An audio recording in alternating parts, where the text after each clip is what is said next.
Kemudian hadirin yang dirahmati Allah Subhanahu wa taala, kalimat kedua dari doa ini adalah as'aluka khairahu wa khaira ma suni'alah.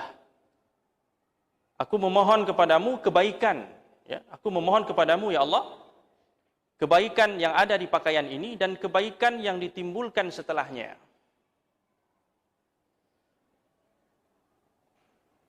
Jadi di dalam pakaian itu ada kebaikan-kebaikan.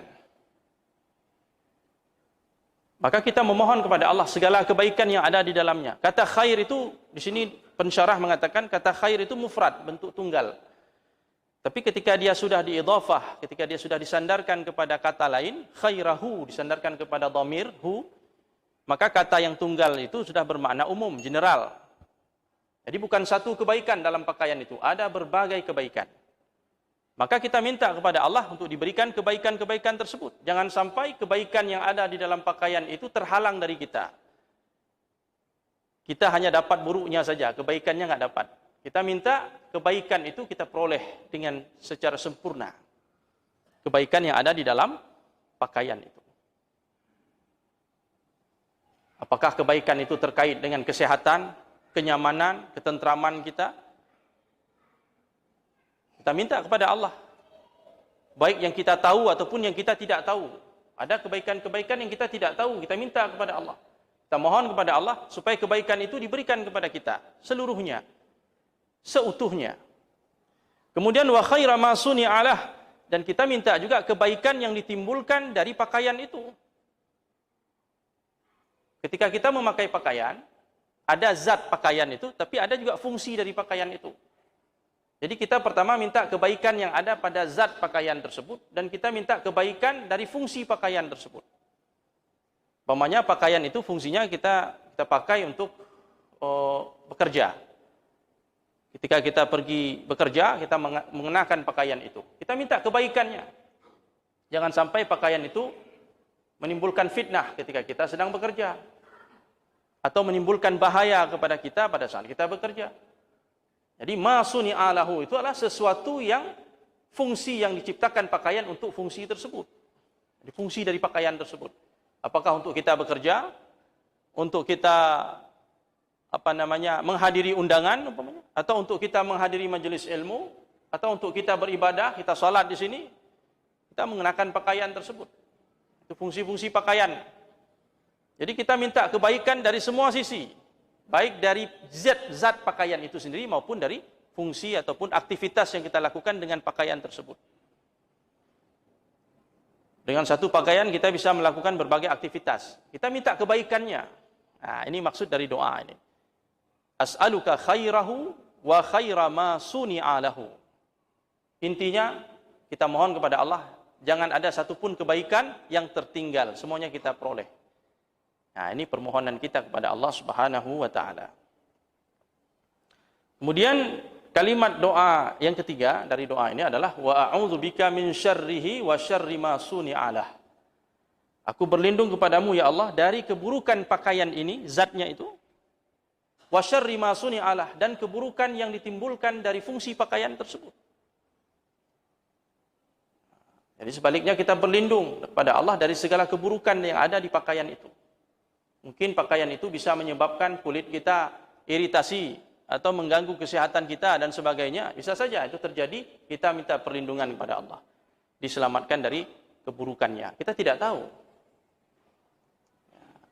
Kemudian dari keburukan, segala aktivitas yang kita lakukan dengan pakaian itu. Ketika kita memakai pakaian tersebut, kita bekerja, kita beribadah, kita berinteraksi sosial dengan pakaian itu, kita berlindung kepada Allah dari segala keburukannya, dari segala fitnah yang timbul dari pakaian tersebut. Artinya dalam pakaian itu ada potensial, ada potensi untuk keburukan.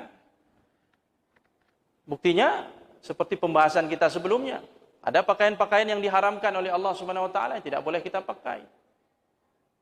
Ada pakaian-pakaian yang secara zatnya halal, tapi perilaku orang yang memakainya membuat itu jadi haram. Dia menggunakan pakaian tapi untuk syuhrah, untuk ketenaran, untuk menyombongkan diri. Nah, itu sudah haram. Itu adalah keburukan dari pakaian tersebut. Jangan sampai pakaian yang kita pakai menyebabkan kita sombong, menyebabkan kita lupa kepada Allah Subhanahu wa taala, menyebabkan fitnah dari pakaian itu, inilah yang kita mohon kepada Allah supaya kita mendapatkan perlindungan dari itu semua. Nah, jadi kaum muslimin yang dirahmati Allah Subhanahu wa taala, melalui doa ini kita benar-benar diajarkan untuk benar-benar merasakan butuh, kita betul-betul merasa butuh kepada Allah Subhanahu wa taala. Kita ini adalah hamba yang fakir, yang butuh kepada Allah dalam segala kondisi. Dalam hal pakaian pun kita butuh kepada Allah.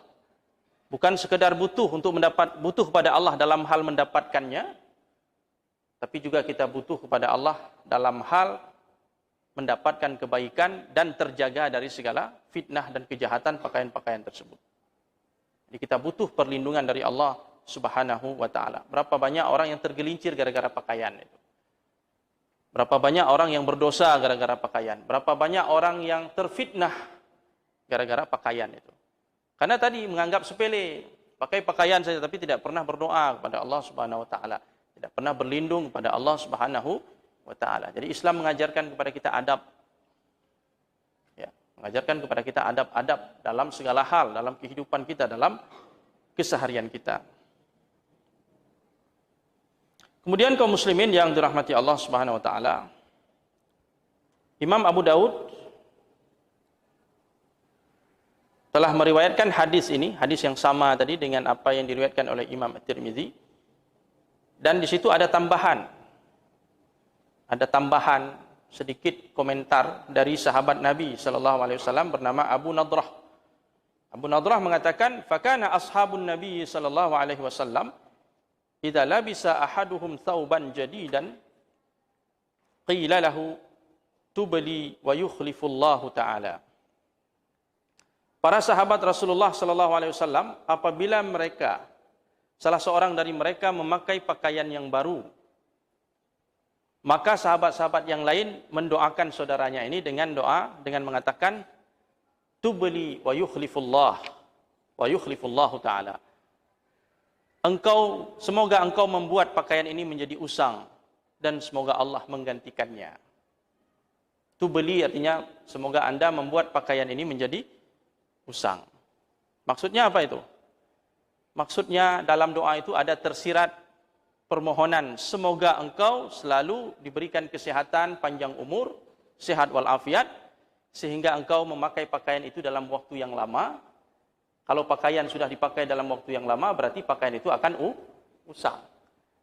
Dia jangan sampai baru pakai baju baru 2 hari sudah meninggal dunia, sudah diumumkan telah berpulang ke rahmatullah bulan. Ini doa para sahabat kepada sesamanya. Kalau melihat saudaranya pakai baju baru, dia katakan, tubli wa yukhlifullah ta'ala. Semoga pakaian ini usang di tubuhmu. Artinya, semoga kamu panjang umur, semoga kamu diberikan kesehatan, sehat walafiat, sehingga bisa memakai pakaian ini dalam jangka waktu yang lama, sampai pakaian ini usang di tubuhmu. Sesudah usang bagaimana? Wa yukhlifullah, dan Allah akan menggantikannya dengan yang baru. Jadi doanya singkat tapi luar biasa maknanya.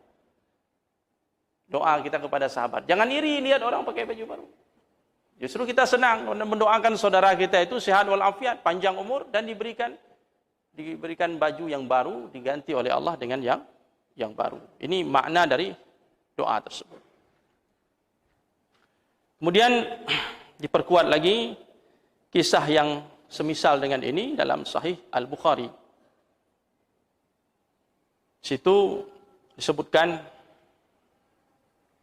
atau diceritakan tentang Ummu binti Khalid bin Sa'id ibn al-As. Dia berkata, "Utiya Rasulullah sallallahu alaihi wasallam bi thiyabin fiha khamisatun sauda."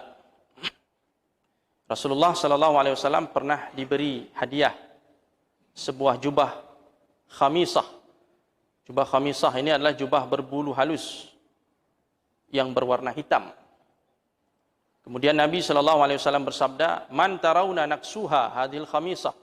Siapa menurut kalian orang yang pantas kita berikan jubah ini kepadanya atau pakaian ini kepadanya? Fa uskital qaum. Maka orang-orang yang ada di situ bersama Rasulullah pun semuanya terdiam. Kemudian Nabi SAW mengatakan, "Ituni bi ummi Khalid." Panggilkan Ummu Khalid. Ya, seorang sahabiat. Panggilkan Ummu Khalid. Fa'utiya biyan Nabiyyu sallallahu alaihi wasallam fa'albasaniha biyadihi wa qala abli wa akhliqi. Kemudian Nabi sallallahu alaihi wasallam memberikan pakaian itu kepadaku dengan tangan Rasulullah. Rasulullah memakaikannya di tubuhku. Kemudian Nabi berdoa sambil Nabi mengatakan, abli wa akhliqi. Jadikanlah pakaian ini menjadi usang dan lusuh. Artinya pakailah pakaian ini dalam jangka waktu yang lama. Seperti yang kita sampaikan tadi, semoga umurmu dipanjangkan oleh Allah Subhanahu wa taala dan engkau dapat memakai pakaian ini dalam jangka waktu yang lama. Ya, dalam jangka waktu yang lama, dipanjangkan umur oleh Allah Subhanahu wa taala dan diberikan kesehatan oleh Allah Subhanahu wa taala. Hadirin yang dirahmati Allah Subhanahu wa taala. Kemudian dalam hadis yang lain diriwayatkan oleh Imam Al-Hakim dari Muaz bin Anas, Rasulullah sallallahu alaihi wasallam pernah bersabda, "Man akala ta'aman faqal alhamdulillahilladzi at'amani hadza wa razaqanihi min ghairi haulin minni wala quwwah, ghufira lahu ma taqaddama min dzambihi." Barang siapa yang makan suatu makanan, kemudian dia mengucapkan alhamdulillahilladzi at'amani hadza, segala puji bagi Allah yang telah memberikan kepadaku makanan, yang telah memberikan kepadaku makanan ini, warazaqanihi, dan memberikan rezeki kepadaku berupa makanan ini, min ghairi haulim minni wala quwwah, tanpa ada daya dan kekuatan dariku. Jadi kita memperolehnya dengan cara yang dimudahkan oleh Allah Subhanahu wa taala. Tidak ada daya upaya kita untuk mendapatkannya kecuali pemberian dari Allah. Siapa yang membaca doa ini, alhamdulillahilladzi at'amani hadza wa razaqanihi min ghairi haulin minni wala quwwah, balasannya apa? Ghufira lahu ma taqaddama min dzambihi, maka akan diampuni segala dosa-dosanya yang terdahulu. Jadi dari makan pun, dari aktivitas makan pun kita bisa dapat pahala dan kita bisa mendapatkan ampunan dari Allah Subhanahu wa taala. Jadi luar biasa berapa banyak kita makan, ya. Sebanyak itulah kita diampuni oleh Allah. Kegiatan makan itu bisa mendatangkan maghfirah dari Allah Subhanahu wa taala ketika kita mengikuti adab-adabnya. Kemudian kata Nabi, "Wa man labisa thauban." Barang siapa yang memakai pakaian, kemudian dia membaca doa ini, alhamdulillahilladzi kasani hadza. Kalau tadi at'amani hadza, sekarang kasani hadza. Segala puji bagi Allah yang telah memberikan kepadaku pakaian ini, min ghairi haulin minni wala quwwah, tanpa ada daya dan upaya, kekuatan dariku, semata-mata dari Allah Subhanahu wa taala. Ghufira lahu ma taqaddama min dzambih, maka balasannya adalah Allah Subhanahu wa taala mengampuni segala dosa-dosanya yang terdahulu. Hadis ini riwayat Hakim. Hakim mengatakan hadis ini sahih berdasarkan syarat dari Al-Bukhari. Standarnya mengikuti standar sahih Al-Bukhari dan tidak dibantah oleh Imam Az-Zahabi. Berarti mudah-mudahan apa yang dikatakan oleh Hakim ini sesuai. Tidak dibantah oleh Az-Zahabi. Kalau tidak sesuai berarti dibantah. Kita tahu Imam Hakim ini masuk dalam kategori mutasahil. Dia ahli hadis yang terlalu mudah mensahihkan hadis. Beliau orang alim, hebat, tapi terlalu mudah, mutasahil. Ibaratnya kalau dosen atau guru itu terlalu mudah memberi nilai kepada mahasiswa. Ini mutasahil. Nanti ada yang mutasyaddid, yang terlalu sulit memberi nilai. Ada yang mu'tadil, yang sedang, ya, objektif dia, tidak terlalu sulit dan tidak terlalu mudah. Jadi beliau termasuk yang terlalu mudah mensahihkan hadis, bahkan dia katakan hadis ini sederajat dengan hadis-hadis Sahih Bukhari walaupun tidak ada dalam Sahih Al-Bukhari. Mudah-mudahan ini benar karena tidak dibantah oleh Az-Zahabi. Jadi kita ambil saja fadilah dari hadis ini, membaca doa setelah makan dan membaca doa ketika kita makan dan membaca doa ketika kita memakai pakaian. Mudah-mudahan kita mendapatkan, ya, ampunan dari Allah Subhanahu wa taala dengan segala aktivitas keseharian yang kita lakukan ini. Ketika kita mengikuti sunnah dan adab-adab yang diajarkan oleh Nabi sallallahu alaihi wasallam. Demikian kaum muslimin yang dirahmati Allah, mengingat waktu kita yang terbatas, kita cukupkan pengajian kita pada malam yang bahagia ini. Aqulu qauli hadza wa astaghfirullah li wa lakum. Subhanakallahumma wa bihamdik asyhadu an la ilaha illa anta nastaghfiruka wa natubu ilaik. Assalamualaikum warahmatullahi wabarakatuh.